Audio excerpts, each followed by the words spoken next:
नमस्कार, 2024 तैयारी शुरू देख रहे हैं आप। मैं अखिलेश आनंद हूं। बिहार में जेडीयू आरजेडी की सरकार बनने के बाद एक बार फिर से लालू प्रसाद यादव केंद्रीय भूमिका में आ गए हैं। लालू भले ही सीन में दिख नहीं रहे हो, लेकिन नई सरकार की सूरत कैसे होगी, ये काफी हद तक लालू यादव तय करने वाले हैं। तो क्या नीतीश सरकार में लालू होंगे सरदार?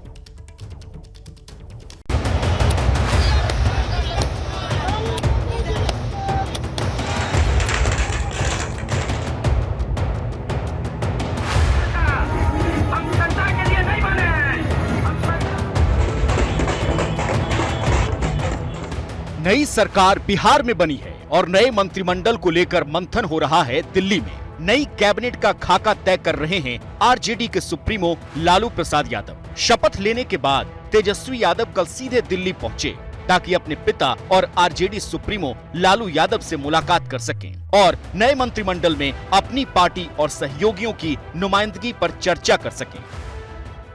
आप वहाँ लालू जी से जाकर के बातचीत करेंगे, क्या तय होगा गठबंधन में, किसको कितनी सीटें मिल रही हैं? जाहिर सी बात है कि जब जाएंगे वहाँ तो जो मंत्रिमंडल का जो विस्तार होगा उस पर चर्चा करेंगे कि क्या हमारा आरजेडी की तरफ से महागठबंधन के जो सभी साथी हैं किस प्रकार का हमारी तरफ से उसमें योगदान होगा, उसको लेकर चर्चा की जाएगी।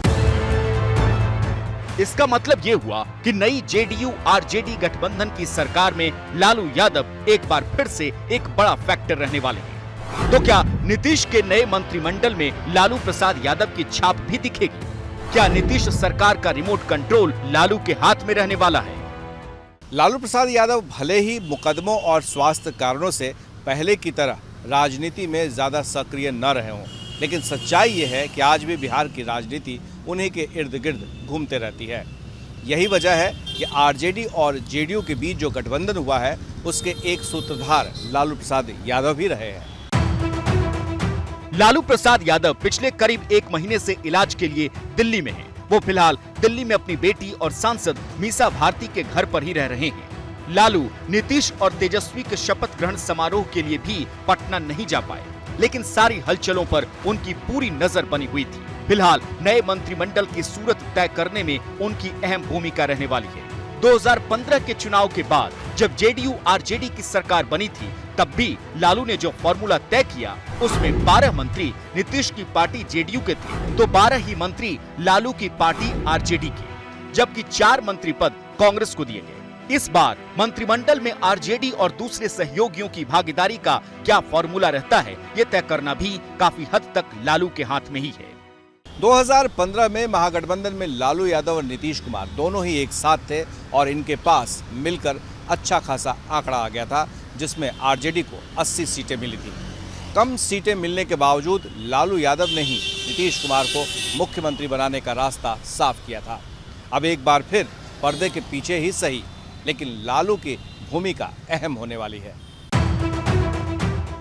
तो जैसा कि अनुमान लगाया जा रहा है, सत्ता का रिमोट किसी न किसी रूप में लालू के हाथ में रहने वाला है। इसकी एक बड़ी वजह है विधानसभा में उनका संख्या बल। बिहार विधानसभा में अगर नीतीश सरकार के पास मजबूत बहुमत है तो इसकी बड़ी वजह उसकी सबसे बड़ी सहयोगी आरजेडी है। कुल 243 सीटों में से बहुमत का आंकड़ा 122 है, जबकि नीतीश के पास आंकड़ा हो गया है 164, जिनमें आरजेडी के 79, जेडीयू के 45, कांग्रेस के 19 और अन्य के 17, तो मांझी की पार्टी हम के 4 विधायक शामिल हैं। नंबर गेम के लिहाज से आरजेडी मजबूत है, इसलिए नीतीश सरकार के असली सरदार लालू हों, इसमें कोई आश्चर्य भी नहीं होना चाहिए। नीतीश के पाला बदलने से तिलमिलाई बीजेपी तो भविष्यवाणी कर रही है कि आरजेडी नीतीश कुमार की सियासत को खत्म कर देगी।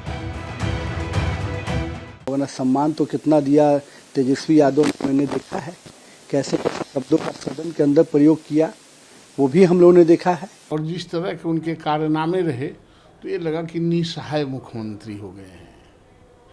जिसके खनक से राज्य चलता है, वो कहीं व्यक्ति के पास, किसी परिवार के पास सरेंडरिंग एटीट्यूड में रहता हो तो उसकी मर्यादा और उसके खनक भी समाप्त होते हैं।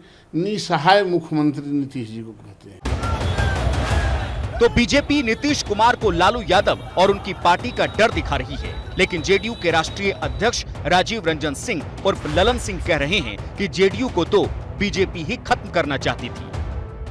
इनको गठबंधन चलाने से मतलब नहीं है, इनको इस बात से मतलब है कि गठबंधन में लाइए, उसको अपमानित कीजिए, उसका पैर कतरिए, उसको छोटा करिए, उसको जितना कर सकते हैं वो करिए। 2020 के विधानसभा के चुनाव में इन्होंने षड्यंत्र करना शुरू किया। हमारी संख्या कैसे घटे, हम कैसे समाप्त हों, इसका प्रयास इन्होंने शुरू किया। वैसे बीजेपी ने अभी से नीतीश तेजस्वी की सरकार की नाक में दम करना शुरू कर दिया है। जंगल राज के डायलॉग की वापसी हो गई है। ये विभाग भी हमारे पास नहीं होने के बावजूद हमारे दबाव के कारण जिस प्रकार से एक माहौल बिहार में रहता था कि हत्या, लूट, डकैती इसके ऊपर अंकुश रहती थी, आज बिहार में जंगल राज रिटर्न्स है। आंकड़ा दिखा रहे हैं कि जंगल राज की वापसी हो गई। लगाएगा, कुछ हम पर बोलेगा तो उसको पार्टी में कुछ फायदा होगा। जो भी हम पर बोलेगा तो उससे उसको पार्टी में कुछ फायदा होने की संभावना रहेगी कि पार्टी वाला उसको देगा। यहाँ देख नहीं रहे जिनको पार्टी वाला बिल्कुल इग्नोर कर दिया था, तो वो कुछ बोलते हैं तो खुशी की बात है कि उन लोगों को कुछ मिल जाए और मौका। तो बीजेपी नीतीश को डर तो लालू प्रसाद यादव का दिखा रही है, लेकिन चौतरफा हमले खुद कर रही है, वो भी तब जबकि अभी न तो नई सरकार का विधानसभा में न बहुमत का परीक्षण ही हो पाया है और न ही सरकार पूरी तरह से आकार ले पाई है।